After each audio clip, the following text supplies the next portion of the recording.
하는 걸 보니까 네. 거기 뭐 지목하는 것도 없고 막 하다가 목소리 큰 사람이 그러대요. 네. 우리는 그렇게 하지 말고. 네.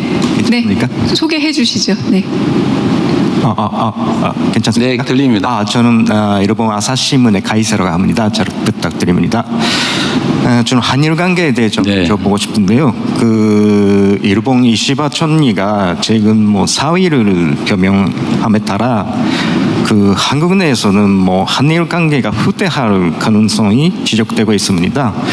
그 앞으로 일본 정부의 그 새로운 정부에 어떻게 대응해 나가실 생각이신지 궁금하고요. 또 역사 문제와 관련하여 사도칸상 주도식이 올해도 뭐 한일 간 합의에 이르지 못해서 따로따로 그 개최된다고 합니다. 그 이러한 문제가 한일 관계에 미칠 영향과 앞으로 어떻게 대처해 나갈 생각이신지 그 말씀해 주시면 감사하겠습니다. 네, 참 어려운 얘기입니다. 한일 관계는 참 대북 관계만큼 어려운 것 같아요. 최근에는 대미 관계도 똑같이 어려운 것 같아요. 이 외교는 언제나 어려운 것 같습니다. 외교는 제가 평소에 뭐 가지고 있는 생각은 그런 건데, 우리는 보통 규칙 속에서 살잖아요. 일정한 규칙, 규범, 어쩌면 상식, 윤리 뭐 이런 속에서 살죠. 예, 그런데 국제 관계는 규칙이 사실은 없어요. 규칙이 있는 것처럼 행동하지만 필요하면 언제든지 규칙은 의미가 없게 되는 거죠. 사실은 없는 거예요. 그래서 어려운 것 같아요.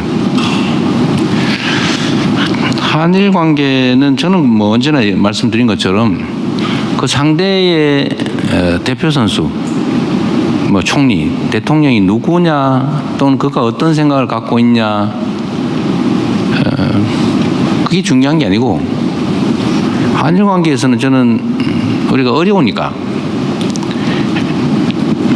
과거사 문제, 영토 문제 이런 건 뭐 매우 어려운 주제니까, 또 그러나 그 어려운 주제 말고 협력하고 또는 서로 지지하고 함께 할 일이 또 많지 않습니까?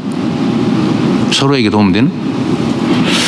그래서 과거사 문제나 영토 문제를 외면하지는 말자. 제 입장은 그런 거죠. 외면하지 말되 그 문제하고 사회, 경제, 뭐 민간 교류 같은 좀 미래지향적인 그런 문제들은 또 그 문제대로 별도로 접근하자. 그래야 뭐 뭔가 개선이 되겠죠. 그래서 이시바 총리에 대해서도 뭐 일부 우리 국민들은 뭐 약간 비판도 있습니다만, 일단 얼굴 보고 조건 달지 말고, 뭐 오시기 어려우면 제가 먼저 가고, 이웃하고 친하게 지내듯이 좀 미리 뭐 엄격하게 막 따지지 말자. 그래서 제가 먼저 갔죠. 뭐 미국 가기 전에 뭐 그것도 뭐 대미 협상에 있어서 조금 뭐 필요한 측면도 있고 우리한테. 그래서 마음 터고 얘기합시다. 그랬더니 많이 좋아졌어요, 사실은 예상보다. 아마 일본에서 저를 볼 때도 저 분명히 엄청나게 과격하게 나올 것 같은데 이렇게 생각을 했다가 아니네 라고 한 것도 있는 것 같고, 우리도 뭐 생각보다 얘기할 여지가 있네 라고 생각한 게 있죠. 사도광산 문제는 이시바 총리가 이제 사회무사를 밝히기 전에도 이미 우리가 협의를 했는데 의견 합치를 보기가 어려웠습니다. 그래서 이번에는 포기, 안 가는 걸로. 그거 가지고 막 싸우고 그러지 말자. 일단 협상은 계속 하되. 그래서 안 가는 걸로. 뭐 그것도 안 가는 게 엄청나게 싸우는 거기도 하죠, 외교적으로 보면. 근데 새로운 정부가 들어서면 어떻게 될 거냐. 아마 질문 속에 그 말이 있는 것 같아요. 이시바보다 더 힘들걸? 협력이라는 게 들어있는 것 같아요. 우리도 그럴 거라고 생각해요. 그러나 뭐 그건 일본 내부 문제고 우리는 일본이라고 하는 나라 또 가까운 이웃 국가하고의 관계에 관한 거니까 아직 누가 될지도 모르니까 비슷비슷하다던데 두 사람이 되면 또 거기에 맞춰서 우리의 기본적 원칙 투트랙 전략에 따라서 협력할 건 협력하고 따질 건 따지고 규명할 건 규명하고 그렇게 해 나가려고 합니다. 특히 저는 경제적 분야에서 전 세계 경제 질서가 근본적으로 재편되는 상황이 있기 때문에 한일 간의 경제 분야에 대한 새로운 협력들이 반드시 필요하다. 일본에게도 필요하고 대한민국에게도 필요하고 어쩌면 조금 더 넓게 보면 동북아시아 안정에도 필요하다. 그래서 그게 가능하게 만들려면 그 당장 그 얘기만 해서 될 일은 아니고 협력 가능한 부분에 대해서 서로 여지를 두고 대화하고 또 좀 더 넓은 마음으로 가슴을 열고 서로 접근해야 되겠다. 그렇게 생각합니다. 네, 이제 마지막으로 사회문화 기타 분야입니다. 네, 30분이 채 남지 않았고요. 아직 손드시지 말고 저희 준비되어 있는 A와 B 중에 하나 고르는 이미 여러분께서 합의해서 주신 질문이기 때문에 하나 골라서 질문을 A, B 중에서 하는 거예요 또? 네. 나 고르는 건 너무 어려운데. 네. 이번엔 다시 A 한번 해보죠. 다시 A로 골랐습니다. 아까는 실패했으니까요. 네. 마지막이군요.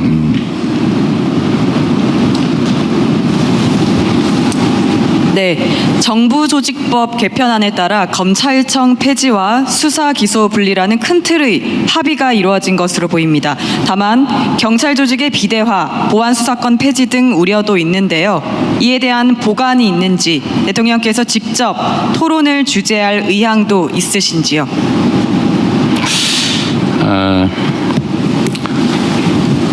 저는 이 검찰 개혁 문제를 포함해서 모든 정책 현안에 대해서 최대한 감정을 배제하고 또 자기 입장도 배제하고 중립적으로 좀 미래지향적으로 냉정하게 냉철하게 판단해야 된다고 생각해요. 특히 일시적 정책이 아니고 근본적 사회 시스템에 관한 것이라면 더더욱 그렇죠. 그런데 검찰 개혁 문제는 사실은 매우 어려운 일입니다. 제가 가장 큰 피해자죠. 그 얘기하기 전에 제가 전에 저한테 불리한 거는 사실이 아닌 것도 막 엄청나게 언론이 막 쓰더니 요새는 그게 아니다라는 내용의 명백한 팩트가 나오도 언론이 안 나오대요.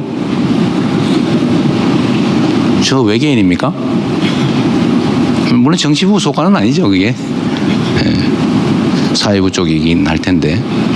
저는 그거 가끔씩 이상할 때가 있어. 그래도 나도 대통령이 됐는데, 원래 대통령 쪽 편도 들은 그런 거 아닌가요?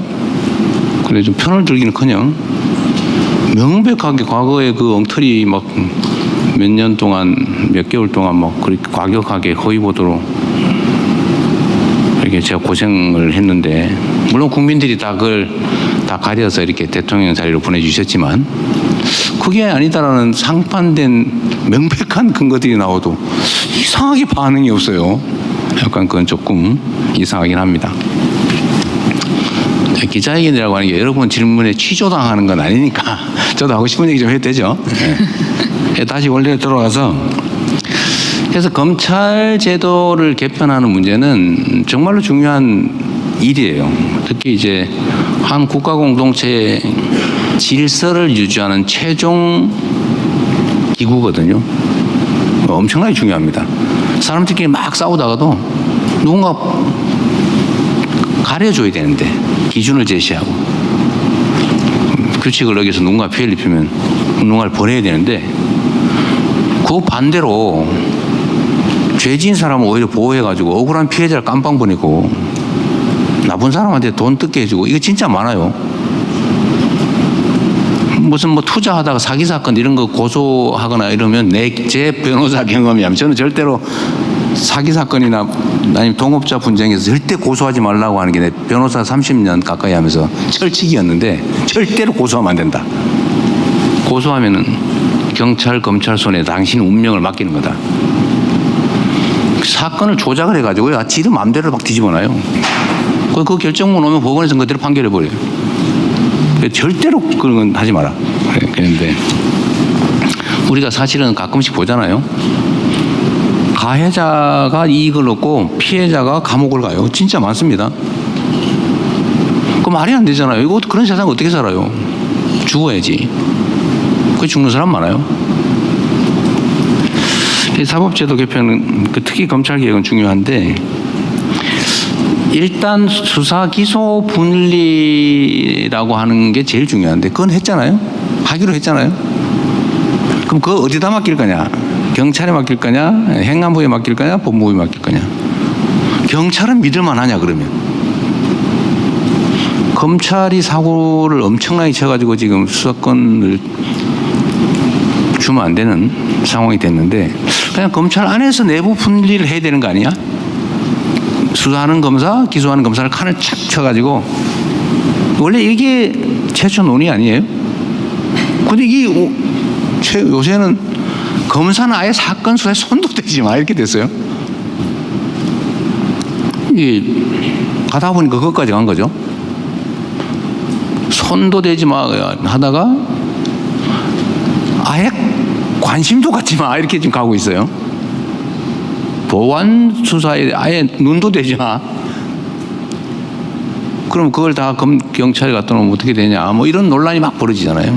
그래서 이거를 그냥 여기까지 수사와 기소를 분리한다. 행안부에 맡긴다.